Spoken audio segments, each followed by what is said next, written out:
Three, two, one. Welcome once again to HeroQuest fans. Okay, so I wasn't really going to do this video, but I kind of said that I was going to, so I'm just going to go ahead and do it anyway, even though I'm a little tired. So I did a big long stream where I was trying out a new thing with HeroQuest, trying to play a solo game basically, but using these. You know how in Space Crusade you've got blip tokens, and you flip them over, and it tells you like what the monsters are. Well, I did something like that for HeroQuest, so I called them shadow tokens. And I'll eventually post those on Yield In. They are already posted in the Discord channel for HeroQuest, or Discord, they call it a channel or, yeah, server. Discord for HeroQuest fans, so you can check it out there. Um, if you want to know how to get to the Discord without me just verbally telling you, you can actually go to Yield In, look for the HeroQuest fans Discord channel, and there's a little link there that'll take you there. But anyway, yeah, so I was doing that and I was having a good time, but late last night it came through, and I'm always wary because it is the internet and there's a long history of on April Fool's Day people post fake stories and fake stuff. But every time there's been a development in the HeroQuest world and I've suspected something, I've been wrong. So fool me once, shame on you. Fool me, you fool me, you can't get fooled again. I think that's how it goes, something like that. Anyway, so yeah, so I've been wrong before. So let's just assume it's real. Let's assume it's 100% factual, no deception. This isn't somebody with an elaborate hoax. And honestly, if it was a joke on the behalf on the at the behest of Hasbro or on the part of Avalon Hill, it'd be a really bad one just because they've teased so much already, and then for them not to deliver on it would be pretty silly. So it seems pretty plausible. Well, anyway, the deal is we've known for some time that they're going to be remaking, just like they remade the game system for HeroQuest and Keller's Keep and Return of the Witch Lord. They're going to be remaking the Frozen Horror. Now, if you wonder what the Frozen Horror is, it was an expansion for HeroQuest. Because see, there was the first two, Keller's Keep, Return of the Witch Lord, and then there was in Europe only there was Wizards of Morcar and Against the Ogre Horde. In North America, in the U.S. specifically, there was the Elf Quest Pack, which is called Mage of the Mirror, and the Barbarian Quest Pack, which was called the Frozen Horror. Originally, it was the Frozen Terror, and they changed it to the Frozen Horror. A lot of people never knew about these, though. Never knew they existed. If you bought, at least the North American version had this. If you bought Kelly's Keep, Return of the Witch Lord, there was a flyer inside the box that showed a picture and it talked about these two other quest packs. And it one, I think even before that, before the picture one, there was another one that just had the text and it said coming soon, the Frozen Terror. You know, go to the Frozen North, you're the barbarian, fight the big monsters, new challenges, whatever. A lot of people looked longingly at those pictures and thought, man, I really wish I could get that because it showed the miniatures and they were blue. It's like blue because, you know, you've got the green monsters, you've got the off-white monsters, you've got the red heroes, you've got the gray monsters, but there were no blue characters, so it was all new looking. And, you know, some of the figures were like oversized, so they were big, they took up 2 squares, so it just looked really cool. But a lot of people who ordered them, I mean, there's stories. Like if you go to covertnerd.com, there's stories about people who, you know, their dad traveled on business and, you know, picked it up and brought it home, or they happened to see it in the store and bought it and didn't play it. You know, it's like, oh, come on. But people do have these sets, but they're super expensive, super hard to find online, really rare. And so if you're a collector, I mean, forget it. I mean, if you want to get the Frozen Horror or the Made to the Mirror, it's going to cost you, you know, 300, 500, 1,000, 2,000, $5,000, depending on, you know, is it sealed in the box or is it all beat up? Are you buying it piecemeal? But it's just ridiculous. So a lot of collectors are trying to get them. a lot of people are like trying to like 3D print the figures, and the scans aren't very good for the STL files. And you can print the paper, and you can create analogs. I mean, I just bought a bunch of Reaper miniature figures that looked pretty close, and it's like, okay, recreate it. And the if you're curious about the content, I mean, the Quest book for the Frozen Horror has been available on the customer care website for Hasbro. I mean, Milton Bradley is owned by Hasbro. It's just a defunct brand that they had. Avalon Hill is a wholly owned subsidiary. But yeah, if you just search like your favorite search engine for Frozen Horror Quest book, you'll find a PDF, which is a black and white scan of the original, and it spoils the whole thing for you. It shows you all the quests, all the storyline, all the rule changes, everything. So there's no mystery about what the Barbarian Quest pack contains. I mean, there's drawings of the miniatures in there. You can find pictures. You don't have to go to Ye Olde Inn. I mean, it's well known. But the thing was, I mean, people back in the day, yeah, you had those few that, oh, my dad traveled on business and got it for me, or, I happened to see it at the store. Most people didn't get it. Most people tried to get it by ordering it through the mail, but there's a lot of stories out there of people who did that and they just got a letter back saying, sorry, this is no longer in production. So get the sad rejection letter. And that was, I mean, it was 92, and they had released the Elf and Barbarian Quest packs, and then the Dwarf and the Wizard Quest packs, which, duh, of course they're going to make those. Same pattern. Those were canceled and never released. And so more recently, a group of people on Ye Olde Inn, Luca Pasci among them, he was leading this project where it's like, I guess the NDA's expired or whatever, and people were selling off their old papers, and he got a nice cache of documents, showing what they were planning for these other quest packs. And it's pretty much what you expect. And I can't reveal everything, and I'm not going to spoil everything because they do want some of it to be a surprise. They're slowly releasing it.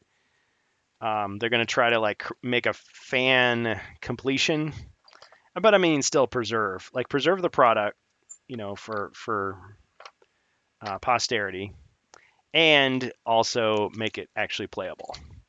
Because the wizard thing was like, almost complete, whereas the dwarf one was only half complete. But you also got notes explaining stuff that they planned for the other two packs, but didn't actually make it into the final version.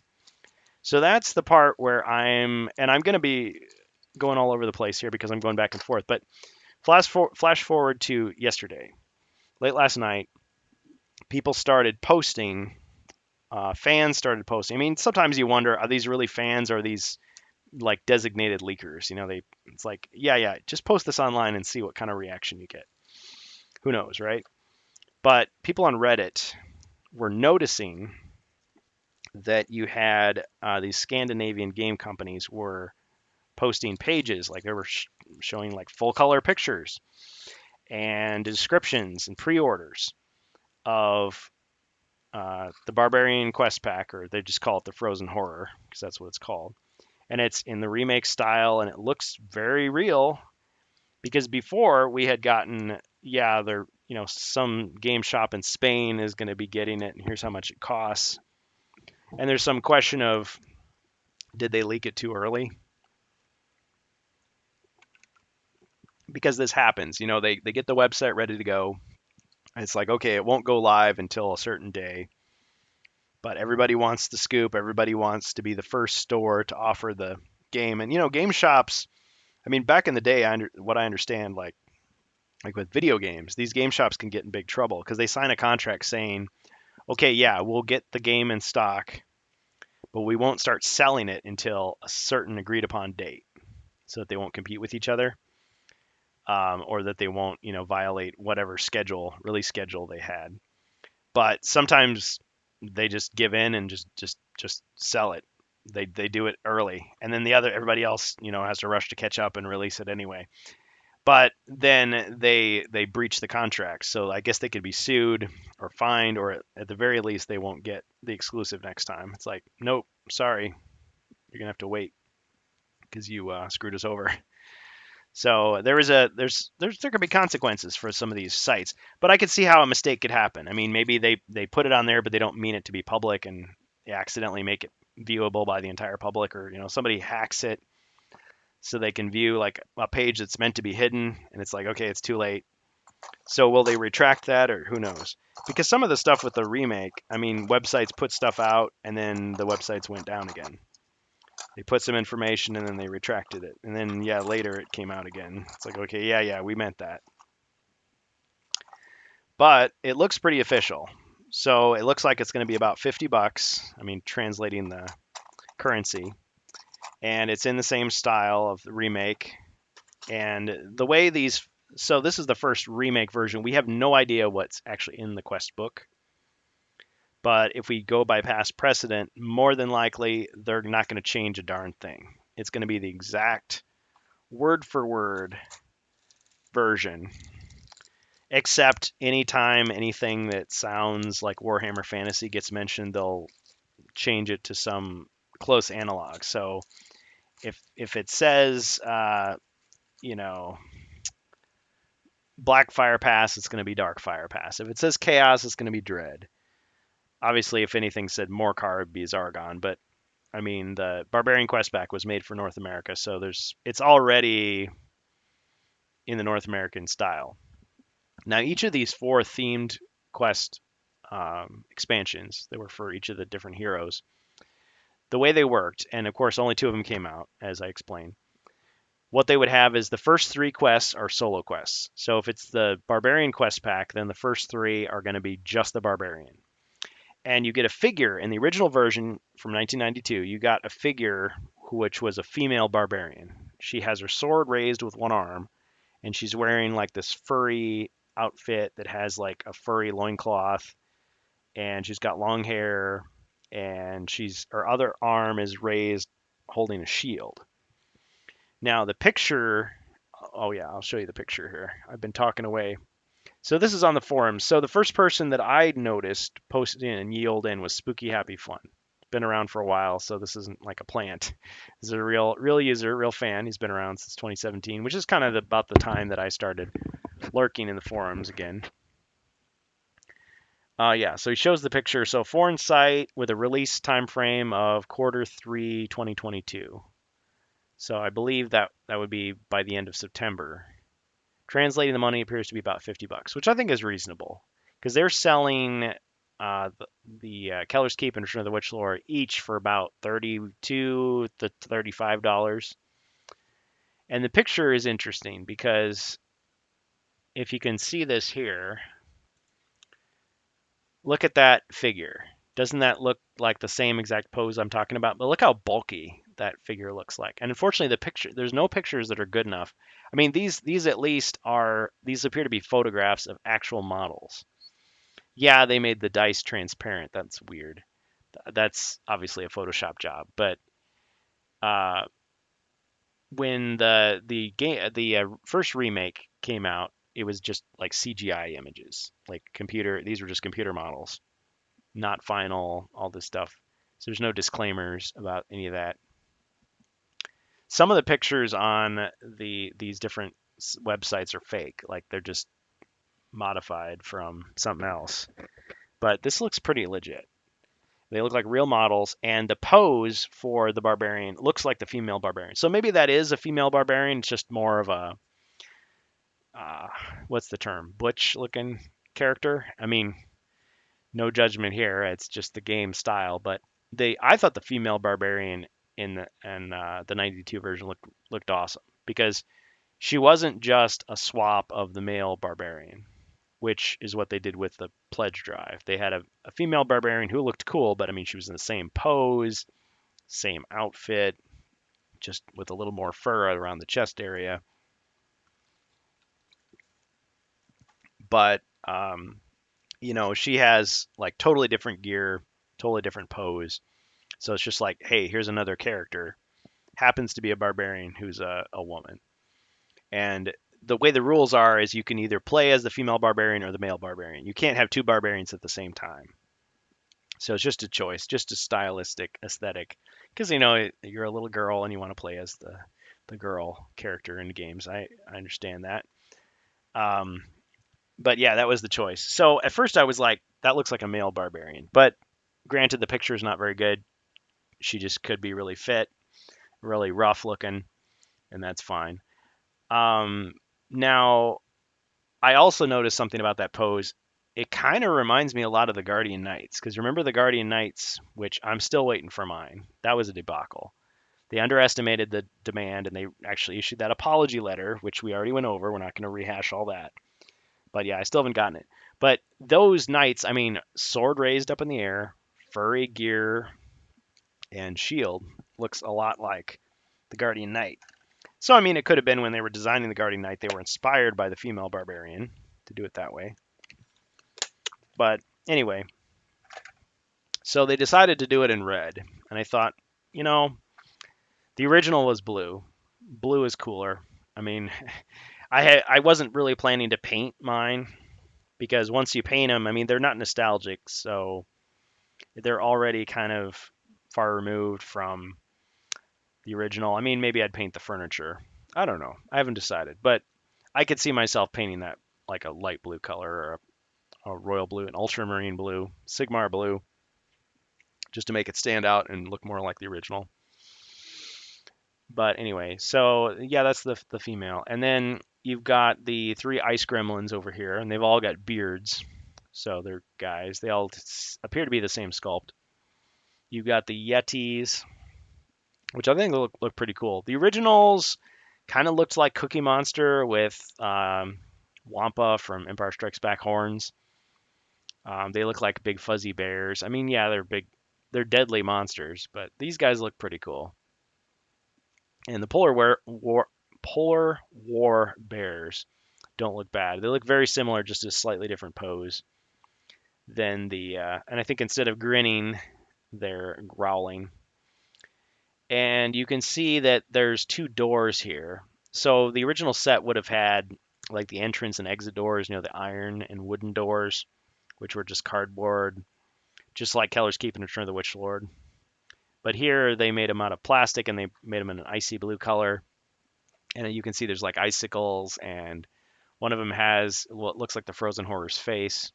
Well, not exactly the Frozen Horror. It's just a different monster face than the one that comes in the other set. So that's they're doing little unique things. They included a set of 6 combat dice. That's kind of odd.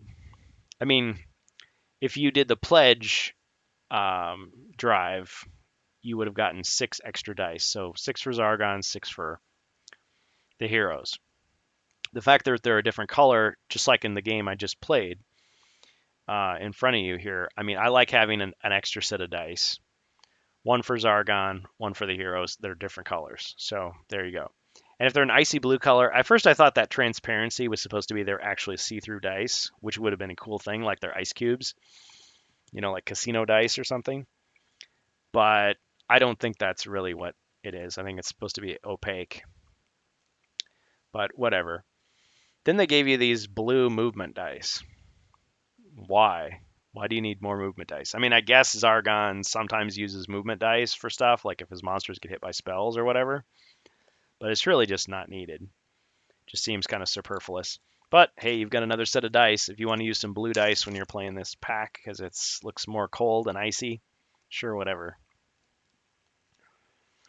Then you've got, oh yeah, and still it's the square dice. I prefer the dice with the rounded corners, which is originally what they showed in the trailer.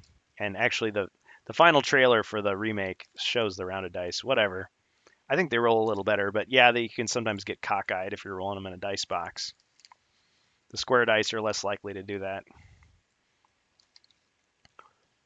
But yeah, so for what it's worth, you've got more dice because these expansions were meant to be played with the game system. Like they're not standalone. That's why they call it a game system. You buy HeroQuest, which is in retail. Then you buy the expansions that go with it. So if you want more monsters, you want more quests, you want more spells or whatever, you add to it. And they don't assume you have all the other expansions. They only assume you've got the game system.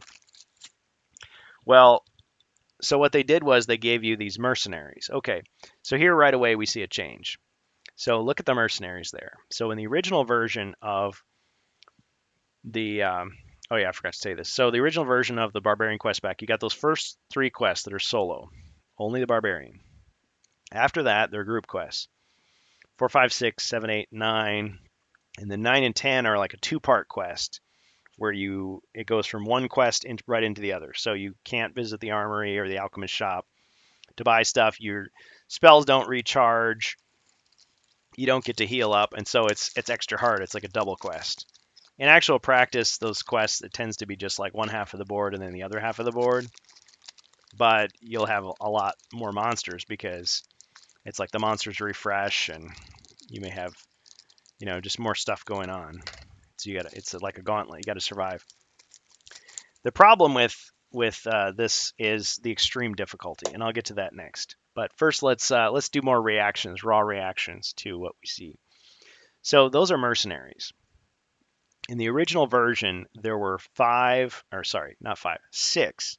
There were 6 gray Citadel figures, and they were the exact same figures that were in Wizards of Morcar, where they were men at arms. Of course, in that version, they were red. Even though in Wizards of Morcar, they were mercenaries that you could hire. You'd pay gold in between quests, and they would follow you, and so they would move and attack after the hero that was controlling them, so you could have a certain number. And if they survive a quest, because they were really weak, they only had 1 body point, you would pay a smaller fee, like only 10 gold, and they would follow you into the next quest. But if you didn't pay it, then they would leave, and you have to pay the full amount for another one. But maybe you didn't want that one anymore and you wanted a different one, because there was 4 types. The scout with a sword and a shield, he can search for and disarm traps just like a dwarf, but otherwise he's kind of weak. Sorry, I just need to get a sip of tea here.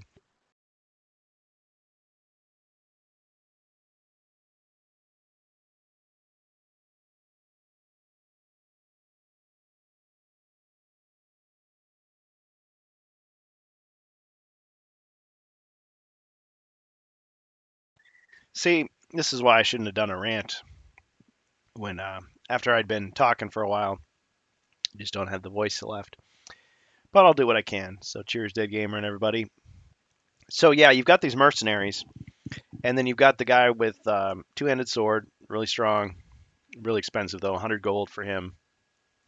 I think in the European versions, it's like 2 of the guys were 50 gold, and the other 2 were 75. But yeah, there was Wizards of Morcar where they're good guys. The Dark Company, which was a European-only advanced quest, where they were bad guys. They were Dark Warriors, even though they were still red. But in the original Barbarian quest pack, they were gray. There were 6 of them. They were gray, and they had interchangeable weapons, just like how Space Crusade, you have a peg. You can swap out the weapon. You can swap out the weapon, so you would have actually 12 weapon choices. And so when you get a figure, it's like, okay, you can choose a weapon based on what's available. It's 6 figures, so it's kind of a way to do it. It's kind of interesting. The pegs weren't the greatest. I mean, Space Crusade had much better pegs, but I guess Hero Quest was inspired because Space Crusade came out in 1990, and I think the first instance of these Hero Quest mercenaries are 91. So it's kind of like the 2 games copying each other or competing with each other, even though they're made by the same company, the same person, same people. But they shared models. So the same models went from Wizards of Morcar and the Dark Company in Hero Quest Advanced Quest or Master Edition, and then to the Barbarian Quest pack. But that was the first time that North American audiences had seen those mercenaries. It was like, oh, cool, I get to hire guys to help me fight. But they were more expensive. Now they each had 2 body points. Well, what they've done here is they've made them a dark blue color, which I think is a great choice because gray is kind of boring. I mean, there's too many gray figures after a while. Everybody's gray. Now, the thing about Barbarian Quest Pack is they can be good guys or bad guys. The other thing is, once you become a champion, in theory, you can hire mercenaries. So you could incorporate these guys into your other adventures. The other thing is, if you're one of the many Hero Quest fans who missed out on the Barbarian or I mean the Commander of the Guardian Knights hero expansion, because they underestimated how the demand. It was sold out in one day, and they're not even going to have enough stock apparently to fulfill orders, pre-orders, which is a shame. Excuse me, but they said they wouldn't do this anymore. I just drank a lot of tea there. Um, you could use any one of those guys as a hero. I mean, you've got a guy with a two-handed sword. You've got a female, because you've got the infamous boob plate there, with a sword and shield. You've got a guy crouching with a crossbow. Interesting choice. You've got looks like another woman with a halberd, a poleaxe type weapon. So they all look cool. They don't look like they're dressed for winter weather. I mean, it's kind of hard to tell from the photos. They look like they're just wearing like plate armor or like half plate or something like that, some type of armor. But they look cool and they look like they could be used anywhere. I always thought the Guardian Knights looked like they were wearing winter gear. They had scale armor, and those guys could have been used as mercenaries. By the same token, these could be used as heroes. Maybe Sir Ragnar is no longer a prisoner. He's a fully equipped knight. Hey, just grab one of these figures, use them. So there's potential there. And I can see someone ordering this just for the miniatures. But I'm really concerned what is in the book. And I'll get to that soon. So last comment here. I mean, the tokens look the same. I think the magic ice tiles, instead of just being an icy tile that has the words magic ice just printed on top, it actually looks like a pinwheel or something, like a little starburst. It looks a little more interesting. I like the way the Frozen Horror looks. Now he looks humongous. He looks gigantic. He reminds me of the Dreadnought from Space Crusade, because it looks like he would take up like 4 squares. The original figure took up 2 squares. He had an actual rectangular base that was like 1 3/4 squares wide, and so he was considered a large monster, just like the giant wolves in the ElfQuest pack. And so you could like flank them on 2 sides, and they could attack anybody that was in those adjacent to any of those squares, even diagonally. So that's kind of how they are. But the Frozen Horror is just a beast. And in this one, it looks like he's got the head of like a dragon, which is kind of interesting. I mean, I guess kind of the original did that way. And I mean, yeah, he's got the hollow axe. I think he looks like a really cool figure. But the question is, he's so big. Also, looking at some more photos. So let me just scroll down. I've just been talking away here. So there's another picture. And again, Spooky Happy Fun posted these. And this is from Reddit, which was from the actual Scandinavian game sites. Cover looks cool. The Frozen Horror, and it's the traditional black box. So instead of being red like the original, it's black, just like the remake of Keller's Keep and Return of the Witch Lord. And on the back, it's blue, so it looks like a frosty thing. Instead of being like stone or fire or whatever, it's just ice. So they stylistically, yeah, they made the combat dice blue, the movement dice blue. The figures are all blue except for the hero, who's red. The blue doors. You got the quest book there. Don't know the contents. Now, where are the spells? Because there's new treasure cards, and there's new spell cards, and there's new artifacts. I don't see any cards at all. So are they still working on those? Why are there no pictures of those? Are those forthcoming? Who knows? Are they going to be blue, icy blue as well? The tiles look pretty similar, again, except for the ones that are carried over from the game system, like the skulls and everything. And then the magic ice. But yeah, the box looks cool. Once again, age 14, but 14 plus. It's really meant for 10-year-olds, but 9-year-olds. But pointy swords, guys, pointy swords. So there's the tiles.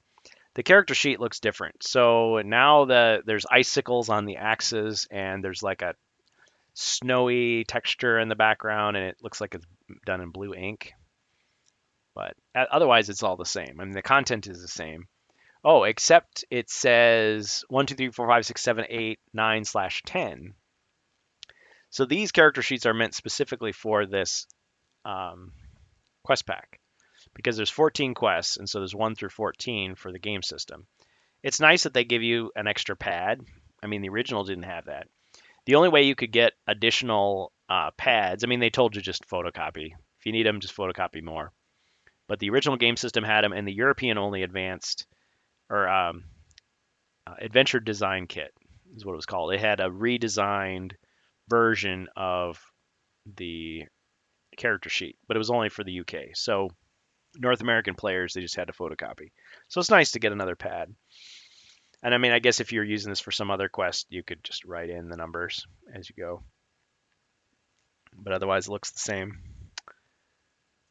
Okay, let's see. Okay, so then there's the back of the box. I noticed that they refer to the Frozen Horror as it. I can't remember if they refer to it as it in the original. I mean, he, like the generic he. But other than that, everything seems the same. I mean, the Northlands, Ice Mountain, terms all seem the same. Frigid Northlands. Now it says on the back the contents 35 game cards. I think that's 5 more than we had. Those might be equipment cards. I wonder what those extra ones are. Or is there a character card for the female barbarian, if that is a female barbarian? Possibly. Okay, the fact that they actually included 12. Okay, here's the next part I'm going to get into. So, talking about the difficulty, the extreme difficulty of these hero-focused quest packs, especially the Barbarian quest pack. It is by far the hardest official hero quest pack ever. And I'm not talking about it in a good way. I mean in a broken way. But I will say that the fact that they included 12 mercenaries instead of only the original 6, because they're not using the swappable weapons, so that makes sense. So they'd make a miniature of each one. That means that you could hire more because the original, assuming they didn't change anything else, the original says you can hire as many mercenaries as you can afford. So 3, 6, 9, 12. So each hero would get 3. It would cost you 900 gold if they go with their normal prices. But it would double the number of body points on the hero side because each of those mercenaries has 2 body points. So you would have 24 total body points instead of only 12 total. So that could help. Now, it doesn't help you in the first 3 quests because in the first 3 quests, again, if they don't change anything in the rules, you cannot hire mercenaries. You cannot. So here's the next part. So the difficulty, and I've complained about this before. I want them to fix these issues because if they don't fix these issues, they're going to get a lot of angry people complaining that, oh, it's broken, it's too hard. How are you supposed to win? You know, my kids got this and they're crying. You know, it would turn people off of HeroQuest. Yeah, you won't lose the scalpers, you won't lose the collectors, you won't lose the diehard fans, you won't lose the hardcore like yield in members because we've had our own homebrew fixes for this game for years, for decades. We'll just fix it and we'll play it. But as I was once criticized for saying, the fact is, just because we're such hardcore fans that we'll fix the broken game doesn't mean that it's a good idea to release the game broken because the average fan is going to hear that it sucks and not get it, or they're going to hear that they have to do extra work to fix it to make it good, and they're going to say, I don't want to bother, I don't want to do homework, I just want to play a game. Or they're not going to know about it. They're not going to do that extra sleuthing to find out, oh, there is a fix that some fans made. Oh, that makes it good. They're just going to go, nah, not worth my time. Or they're going to get it and be mad. Because, yes, HeroQuest is very easy to fix. You could say, well, why is it that, you know, it's so easy to get killed by traps on the other side of the door? Well, just make it so that the trap on the other side of the door doesn't hurt you. Okay. Or just remove it from the board or something. Or I don't like the fact that, you know, the heroes die. Okay, well, they're immortal. They don't die then. I mean, yeah, you can do that, but if you're trying to play the game according to the rules, because that's what most people do. You buy a board game, you play it according to the rules, and it's either fun or it's not. You know, and maybe it's just like, well, I just need to learn this game. Well, here's the problem. So the Barbarian quest pack and the other quest packs that give you these solo quests, they actually explain The point of these solo quests is to take a brand new hero. In other words, he doesn't have any gold saved up to buy cool stuff. He doesn't have any like advanced gear. He's just got your starting gear. They even say it's for like a new player. Like he or she has never played Hero Quest before. Wants to jump in, but first you have to prove yourself worthy by playing these solo quests. It's like, oh, this is perfect for beginners. Wrong. These quests were incredibly difficult. They're incredibly difficult. They would just crush the spirit of, I would say, most beginner players, especially if they're a kid. Just be like, okay. I mean, yeah, you teach them about sportsmanship and being a not being a sore loser and all this stuff, but it's like, wow, they're not going to want to play. They're going to think, this is too hard. Let's play something else, something easier. Like Connect Four. But yeah, so there's a potential for some damage there. People go, wait, why the dip in quality all of a sudden? Because Hero Quest is a fun game. People like it. People have nostalgic memories, but they don't have nostalgia for this. They don't have nostalgia for the Frozen Horror, even though it is a legacy thing, and I'm glad they're re-releasing it because all the people who didn't get a chance to buy it, who don't want to spend $1,000, can get some cool miniatures, and they can find out what they were missing all those years ago. But then they're going to realize, wow, this was really broken. So here are some of the problems with it. The monsters, first of all. So there's a new monster called the Yeti, which I showed you.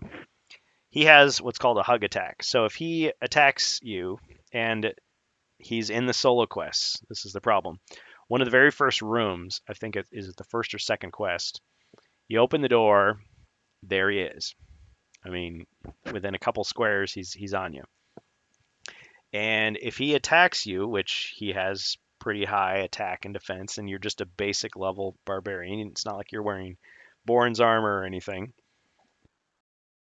you're most likely going to lose some body points. If you take any damage at all, he automatically puts you in this hug attack. So this hold, this bear hug. And every turn it does 2 body points of damage, and you cannot escape from it.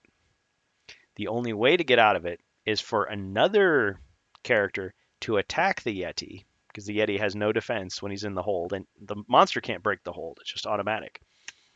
If someone else can kill the Yeti, then the barbarian or whoever is being grabbed it can be freed. But the fact is, in the first 3 quests, they explicitly say you cannot hire mercenaries. So there's no mercenaries to help you. There's no other heroes. If you find the Yeti and he does any damage, and how are you supposed to know that? You're dead.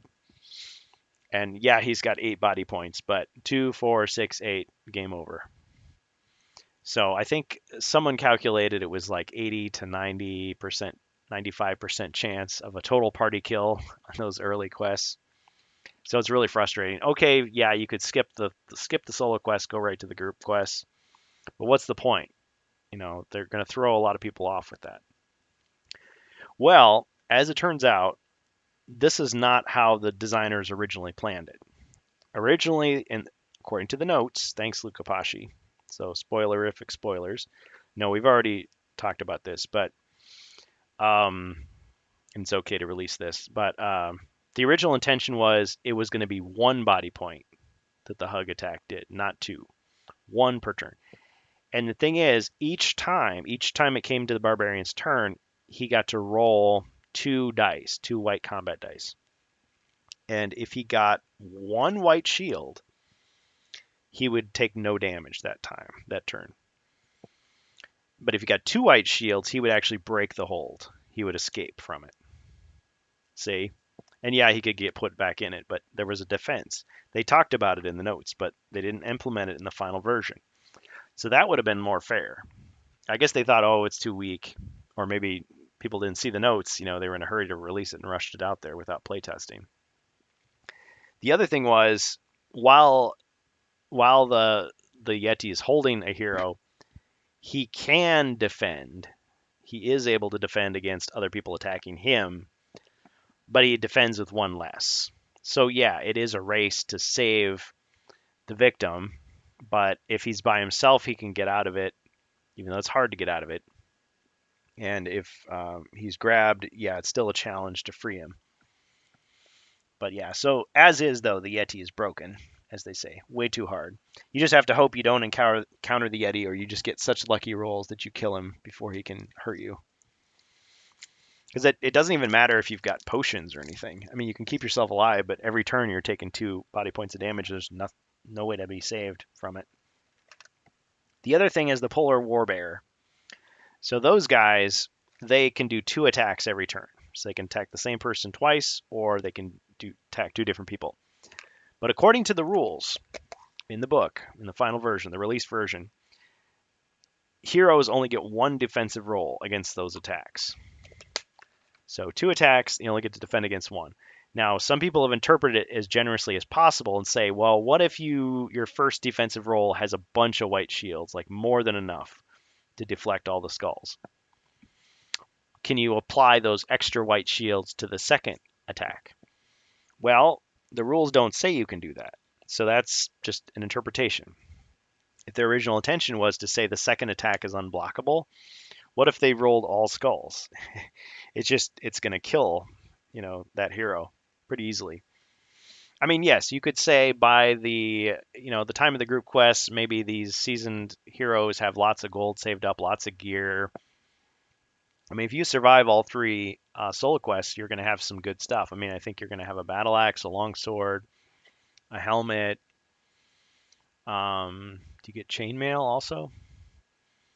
I think you get a shield. I mean, you get some good stuff, but that assumes you even survive, which unmodified, it's pretty darn hard to do so. Now, another problem is that there is an artifact, and the Elf Quest pack infamously has this problem too, but there's an artifact called the Armband of Ice, and it's never present in any of the quests. You never find it. It's never given as a reward. It just doesn't exist. So it's a card, I guess, for you to use in your own quest for fun. But the other problem is there's empty treasure chests. And it's not a case of the treasure chest is empty, as it says in the notes. It actually is just unmarked. So it's just because if in HeroQuest, if you enter a room with furniture, it's the same as if the room had no furniture in it as far as treasure searching goes. You draw a card and that's it. The only difference is if there's a note in the quest notes, you follow the note. So that's Zargon's opportunity to give special treasures. So it's like, oh, the first hero who searches for treasure finds the elixir of life, or finds 100 gold coins in the chest or in the cupboard, or finds the key inside the tomb or whatever. But if there's just no note at all, it's just a card. You just draw a card. So it could be a wandering monster, it could be 10 gold, it could be, who knows, not 10 gold, 20 gold, whatever it happens to be. So that was laziness on their part, or they should have intended to say, okay, yes, the Armband of Ice is in this one, or you get it as a reward for completing this quest. It would make sense to give it as a reward for completing the 3 solos. So I think that would be a good fix. Yes, having 12 mercenaries is better. I also think they should allow you to have mercenaries on those first 3 quests. I mean, yeah, it's like, okay, you're not a champion yet. Yeah, you don't have any gold to start off with. But maybe make it a prisoner. Like you find a prisoner, you rescue him, he fights by your side. That makes sense. Or you find somebody else who's on a quest and they join you. So the mercenary goes under your control. There is, I think it's the first one. Yeah, it's the first quest. You find a crossbowman. He's an evil crossbowman. But if, I think, is it as soon as you confront him or if you attack him, he immediately surrenders. And he offers you his crossbow in exchange for his life. And then he runs away. Why not just say, you can now control him? It's like, okay, I'll fight for you now. I wasn't really invested in this whole chaos thing anyway. It's like, okay. So that'd be a way to have a second guy to protect you. So if you get attacked by the Yeti, you can escape. Now, if you implement the intended Yeti rule, okay, you can still escape, and you've got a guy that can fight by your side, and you're still not hiring mercenaries, so you're still fulfilling that rule, the letter of the law. But you didn't hire him. But let's say if you want to keep him around, you can pay some gold. Something from Wizards of Morcar that would be good for them to implement, again, to make it a little more forgiving, a little more fair, a little less broken, is bring back the rule about getting a discount when you retain the the mercenary. So yeah, if you want to hire a swordsman, okay, it's going to cost you 100 gold.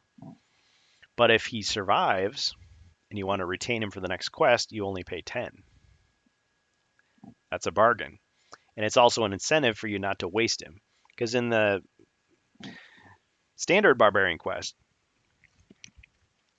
you know, whether he dies or doesn't, you pay 100 gold. So there's no incentive for you to, keep the guys alive strategically. It's just like use them as cannon fodder. It's not very heroic, right? And really, you'd be using a lot of those guys to make the latter quests survivable. I'm gonna have to wrap this up soon. My voice is going, and I feel like I'm just saying stuff that I've said in other streams, so I don't want to repeat myself too much here. I don't want to be like totally negative. I think there's potential here for a really good quest pack. If they do nothing to modify it, it's just going to be kind of a curiosity. So all these people that really wanted to see it, it's kind of like when some long-awaited thing. It's like, oh man, I can't wait to see the Silmarillion. What Tolkien, the background, and then they of Lord of the Rings, and then they see it and they're like, it's kind of hard to follow. It's kind of not that good. It's like, yeah, he never intended to publish it. It wasn't finished. It wasn't meant for the public yet. I mean, it's just treat it for what it is. Kind of just a bunch of drafts, kind of strung together. Yeah, it's kind of a curiosity. It's kind of like watching behind the scenes, of a movie, and you see the deleted scenes, and it's like sometimes the editing isn't great, or the special effects aren't finished, or you can see why they left it out.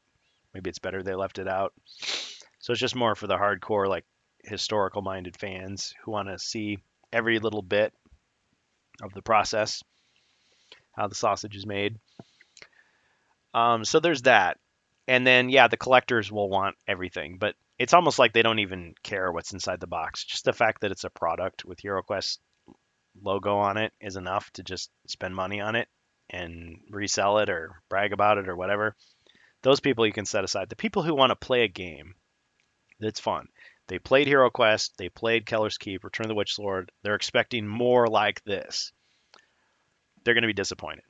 Yes, you're going to be people who say, you know what, these quests are garbage, they're too hard, they're broken. Chuck that in the trash and just use the miniatures and the tiles to make your own game, to make your own adventure. Okay, yeah, those people will be happy. Or maybe they just want to paint the miniatures and they don't care about the game at all. Those people will be happy.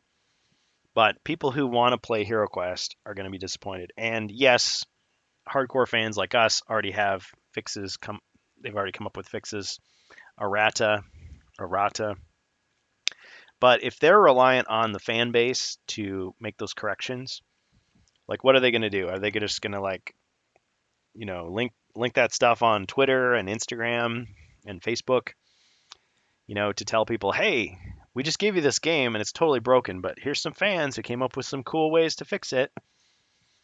They should just include a little sheet, or just if it's too late, email everybody that bought it and be like, okay, here's what you got to do. Yeti, you can escape from the hold like this. The crossbow guy, he'll join your fight. You can control him.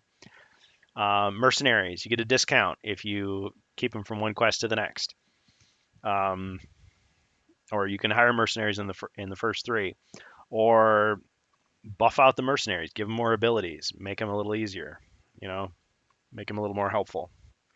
There's a lot of things they could do. The armband of ice, you know what? Put it in that empty chest there. There it is. Or guess what? It's a reward for completing the first 3 solo quests. There you go. You get it. Rather than just having it be an unused for no reason artifact. Yeah, in the Elf Quest pack, it was the Elven Bracers. And yes, I know Phoenix put it as a reward for completing the first quest, but that was Phoenix's editorial decision. The original game, it was never, you never find it, it's never awarded. It's just a homebrew thing if you want. So yeah, they went all this extra effort to create, new character sheets, extra mercenaries, new dice. So why not just revise a few things in the book? If they want to say, hey, the original version said you couldn't break the hold from the Yeti, but here's our new and improved way to do it. Or yeah, in the original it cost 100 gold, same price to rehire a mercenary. Well, guess what? We're giving you a discount. Here's the beginner rule, or here's the classic rule, and here's the revised version. Do it like that. I mean, Warhammer Quest did that. It's like you could play the game in RPG mode, or you could play it in tabletop board game mode. So you have the simple version or the advanced rules. Hero Quest Japanese edition, I mean, it had different layers of rules, optional rules. Lots of games do that. So it could work. But I have a feeling they're just going to release it as is, and then they're going to go, whoops, we didn't realize it was so broken. We just thought this is what all the fans wanted because it's so popular on eBay. Sorry. Here's some fixes that some people online came up with. Go do that yourself, but not everybody is on Twitter, checking and refreshing, looking at it. The other thing that I'm concerned about is if they haven't learned from their mistakes, and this is not a retail release, and this is like a limited time exclusive, they're going to have the same problem as with the Guardian Knights. It's going to sell out right away, and then they're not going to be able to fulfill the orders. There's going to be delays and delays and delays. I mean, think about it. The Guardian Knights was, again, I didn't mean to get back on that one, but that was released at the end of November. So here we are, April. People still haven't gotten it, and they're saying we can't make more and we can't fulfill all the orders, apparently. So that's rough. The same thing is going to happen with the Frozen Horror. So I really hope, they can bypass the whole problem by just making it a retail release. So yeah, people can buy it early, whatever, but it's got to be in stores. It's got to be available, not just for a limited time, not for a limited time exclusive, whatever.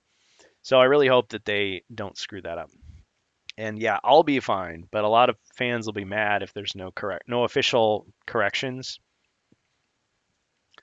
And that could hurt the whole franchise really, because where's going to be the demand for more Hero Quest? People are going to go, wow, the first Hero Quest was great, but man, the expansions are bad. So yeah, people will buy the game system. They'll buy Keller's Keep, Return of the Witch Lord, but this other stuff is only going to be for hardcore fans. And that'd be really unfortunate because Hero Quest is meant for everybody. It's meant for the masses. And really, though, the Elf Quest pack had its problems. Very similar, empty treasure chests, unused artifacts, extremely difficult monsters, extreme difficulty in the first 3 quests, which are meant for a beginner player with no equipment or gear. Very low survivability. There's other goofy things. Like I think in the Barbarian Quest pack, there's a treasure chest, and then there's a ring of spear traps around it, which makes no sense because you don't have to walk up to a treasure chest to search it for treasure. Instead, all you're supposed to do is you just say searching for treasure, and you find the treasure inside the treasure chest. The only way that the traps hit you is if you put the trap on the treasure chest. And then they have to search for traps first. Okay, this furniture looks suspicious or whatever, or and then they've got to disarm the trap first, then search for treasure. Otherwise, the trap hits you, then it tells you what the treasure is and gives it to you. But you don't have to stand on the treasure chest to get it. You don't have to walk up to it. Another rule that they discussed in the behind the scenes notes, but never actually implemented in these quest packs, which would be really nice to add to the errata for the Barbarian Quest pack, is blind trap jumping. I just made that up. Blind trap jumping. So normally when you jump a trap, the trap has to be visible, either because it's a pit trap that's already on the board, or you've searched for traps. Zargon indicated the squares. Okay, the floor looks weak, the ceiling looks weak, and you're like, okay, I know that there's a trap right there. I'm jumping the trap, and then you have to roll to see if you jump over it successfully. If you roll 1 combat die, if it's skull, you get hit by it. Trigger the trap. If it's anything else, you dodge it. If you've got the rabbit boots from, let's see, is it Return of the Witch Lord, I think? It's an artifact, rabbit boots. You roll 1 combat die. If it's anything but a black shield, you jump over it. So it's a nice benefit. It's upgrade. Well, what they just proposed is you can jump a trap anytime. You don't even know there's any traps in the area. You're just like, you know what? I'm going to jump the trap. Sargon's like, okay. You roll and you do it, and either it's like you failed, well, there was no trap there. Oh, phew. Or it's like you did it and it's like, oh, turns out your suspicions were correct. There was a trap there and you just fell in. Or you jumped and I'm not going to tell you if there's a trap there or not. So somebody else could land on the square and get hit. Well, they propose that because they are okay. We've always had the issue in HeroQuest since the beginning of sometimes you have a trap on the other side of an open door. So you open the door, you're in one room, and you move one square into the next room. You cannot search the other room for traps. You've got to enter the room first. But since the trap is right in the doorway, you're going to fall in, guaranteed. The only way around it would be to somehow guess that that's going to be the case. Use pass through rock, which is you can only use that once anyway. I mean, unless you have a spell scroll, I guess then you could use it twice. And just go around like through the wall and hope that you don't land on another square that happens to be a trap. Well, they propose it's like, okay, you open the door and you're like, you know what, I'm jumping the trap if there is one. And so you roll. So that'd be a way to avoid it. Because in the Barbarian Quest pack, they also have these stalactite traps where not only would they put it in the doorway, but it's also the type of trap that instantly damages you. Like there's no defensive roll. I mean, when a falling block trap hits you, a normal trap, you're supposed to roll 3 combat dice, and for each skull you take a hit. So there's no defense, but maybe it wouldn't be a skull. Maybe it wouldn't hit you. So a falling block trap could hit you and do 3 damage, or it could do 0. With a spear trap, when you land on the spear trap, you roll 1 die. If it's a skull, it hits you. If it's anything else, it misses. You can just keep on right on with your turn. You might have a whole string of spear traps, and just like miss, miss, miss, miss, just depending on what the die roll is. Well, yes, a pit trap, you fall in it instantly, you take 1 damage, and you're in the pit. Ends your turn. Okay, that one is that way. But the stalactite trap, it just hits you, and you just take damage. Okay, the square is safe after that, but it's a real pain. And the fact that you can't jump it. So that would be a nice rule to implement if they just said, yeah, you can just blindly say you're jumping a trap and potentially avoid those door traps. I mean, there's still a good chance you're going to be hit. There's a 50% chance you're going to be hit by it. But at least you'd have some defense, and it wouldn't seem so cheap. Just an annoyance. Just a splinter in the hero's eye. So yeah, in this, I just zoomed in just to say, okay, yes, a couple of the mercenaries do appear to be women. It's hard to tell with the crossbowman. I'm guessing it's probably a man. So 2 men, 2 women. And the female barbarian, at first I thought maybe it wasn't, but yeah, having a female wizard, female dwarf, female elf, because the elf quest pack was like that too, a female elf, so you get an alternate. Because really, only a small number of HeroQuest fans got to participate in the pledge drive. Tons of people were just like, well, I would have pledged if I'd even known it existed, because I'm not sitting on Twitter or sitting on Avalon Hill's website refreshing, because who associated with Avalon Hill with HeroQuest? Who even knew HeroQuest was coming back? Yeah, there was that 30th anniversary Game Zone, 25th anniversary thing, which fell through. There was some other project where they bought the copyright and then they lost it again because I guess it had lapsed, and then Hasbro bought it back, and that project ended. So yeah, it was very confusing. So a lot of people they had no idea. So the bonus stuff like Sir Ragnar and the Witch Lord, like hardly anybody got those really. I mean, yeah, a few thousand people, but compared to the potential millions of fans, millions of buyers you could have had, I don't know how many copies of HeroQuest they've sold, but it's apparently sold quite a bit. So people that pledged would have gotten the opportunity to get, female barbarian, wizard, the male elf, because the default elf is female. So I guess if they re-release Mage of the Mirror, it's going to be a male elf, because the default elf they made a woman in the remake game system. So it'll be interesting to see if that happens. But I'm just concerned if this thing flops that maybe we won't see any other remakes of anything else. And it's kind of sad because it's like the Elf Quest Pack and the Barbarian Quest Pack were the last official Hero Quest games. I mean, yeah, you had Legacy of Sorcel, but it's just a computer game, and it wasn't very popular. And it was on a system that not a lot of people had. I mean, yeah, the Amiga, but the Amiga CD32 was a big flop. Yeah. So on the box, it's a little funny that the Barbarian is just shirtless in the Arctic wasteland, but I mean, let's be real. The original artwork pretty much was like that too. So that's the default Barbarian. So yeah, this was just kind of a rant. I mean, talking about the history and then talking about what I feel is wrong with the new game, potentially based on what was wrong with the old game, and then what they could do to fix it. But definitely having those extra mercenaries is a step in the right direction.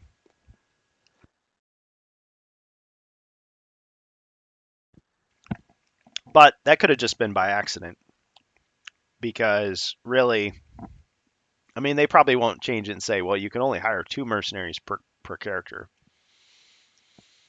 They probably just were like, well, we don't have removable weapons, so instead of having just 6 guys and only half, it's like, okay, we'll just have 3 of each, make it simple.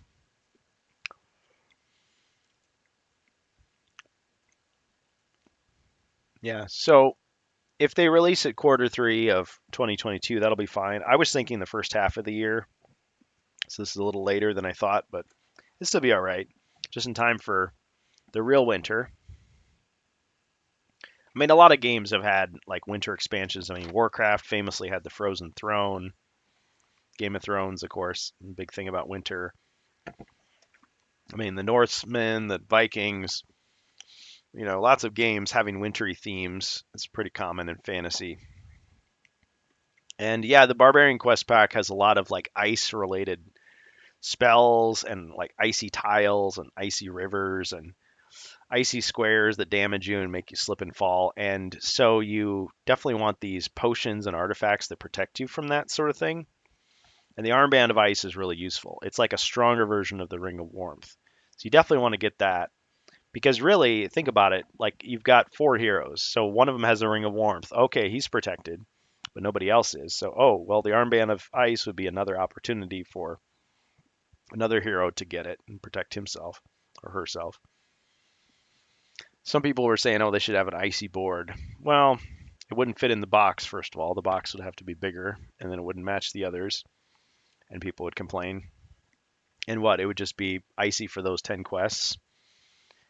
So, I mean, the whole point of having the game system is you reuse the components in creative ways. And yeah, with the remake they introduced spares, so you've got extra movement dice for no reason. Like, okay, I guess. I mean, I guess with the potion of speed and Swift Wind, you're rolling twice as many dice. Like you could roll literally 4 dice at a time, even though really what you do is you roll 2 dice, and then you roll 2 more dice, and you add the numbers together. That's really how you do it. But okay, you've got 4 dice.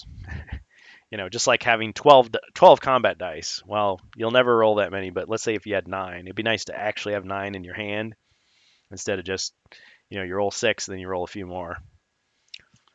So I don't know. We'll see. Tomorrow we'll find out what was an April Fool's joke and what wasn't.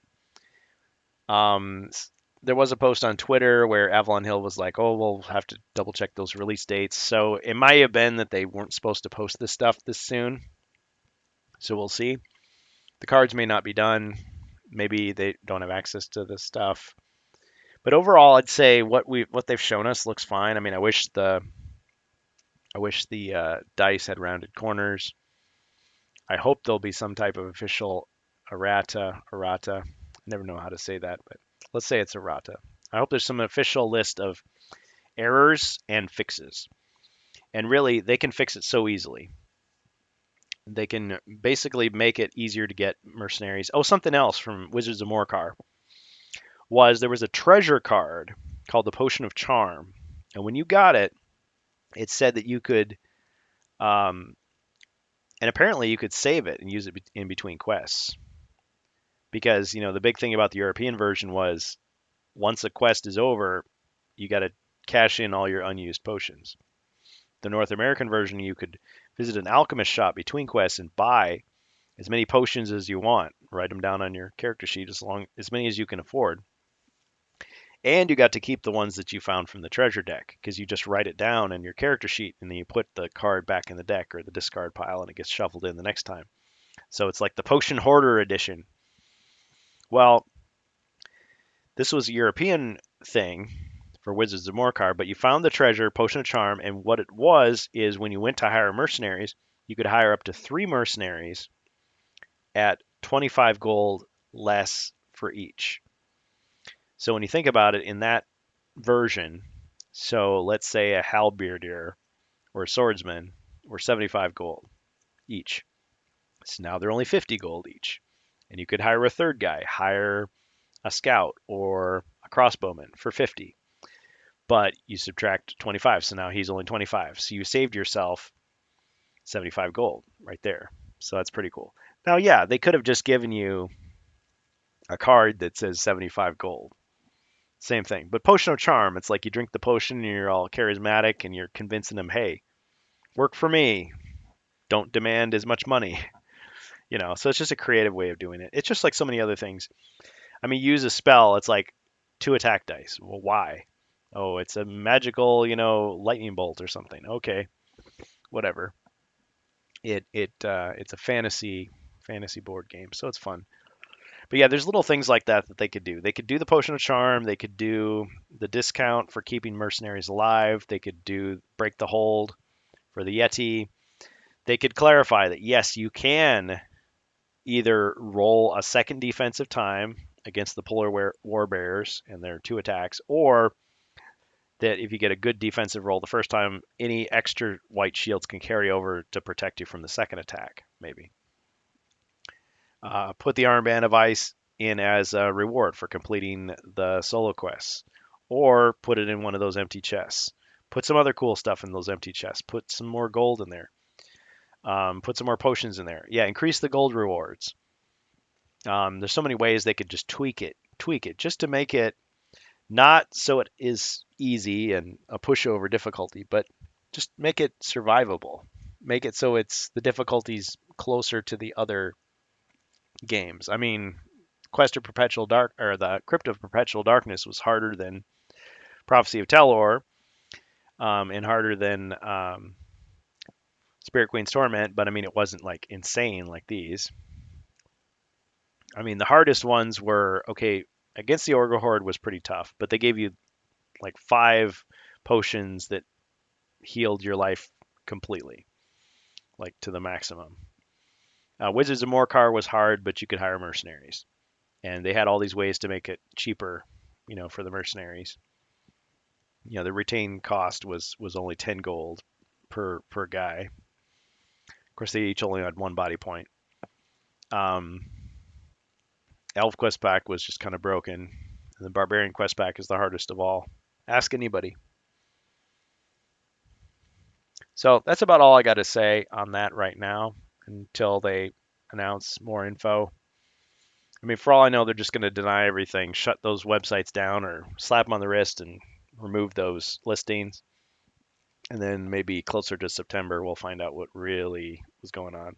But hopefully they'll acknowledge it. And I mean, people are complaining the loudest about the fact that the Guardian Knights release was botched. It's like, don't do that again, please. Don't do that again.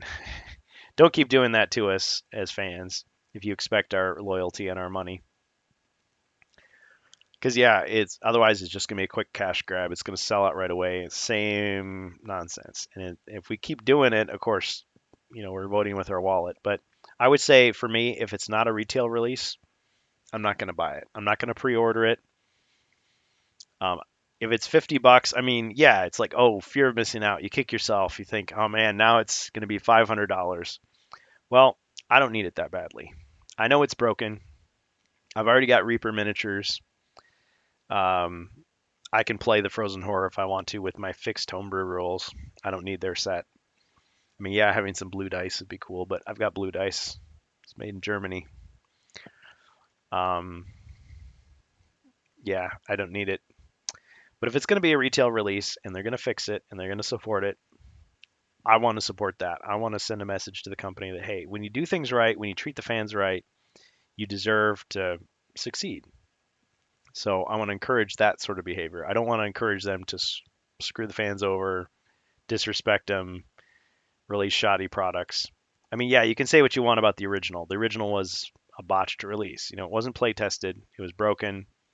It's more of a curiosity now and a collector's item than an actual fun game, unless you play the modified, homebrewed, fixed version.